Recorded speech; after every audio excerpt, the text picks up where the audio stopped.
My son's name is Ayden. He's 7 years old. We got Ayden when he was 1 month old. He was in the foster system and we knew he had a history of prematurity, drug exposure, so we anticipated some kind of delay or some kind of issue, but we really weren't prepared for what we found out. He has 3 diagnoses. He has PVL, which is periventricular leukomalacia, CP, cerebral palsy, and he has autism. I think when I look back at our initial experience when he was first diagnosed, like I said, I had a medical background, but when someone tells you your son has PVL, I had no idea what that meant. It's been a long road. I mean, DDD has been invaluable to us. The ABA and the habilitation that he's received through them, he wouldn't be where he's at as a functioning first grader in a public school system right now if he didn't have those resources. So that was huge. We've been through lots of specialists. He did get enrolled into CRS, Children's Rehabilitative Services here in the state, and that's been very helpful and useful. We've switched doctors a couple times just so that we could get a team that we knew could treat him as a whole person, and having that multidisciplinary approach that he's able to get at the clinics has been really helpful for us.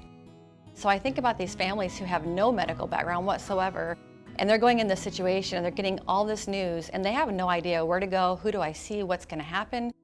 That's why in my job, what I do is I advocate. That's huge for me, is advocating for these families, letting them know what their resources are, letting them know what to expect, because I was really left in the dark. So I would like providers just to have great communication.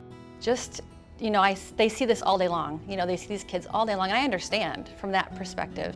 You know, they're just giving the information, it's a diagnosis, this and that, but just treating the child more like their own child. You know, put yourself in that situation. When you're getting this news, what would you want to know? How would you want this information relayed to you?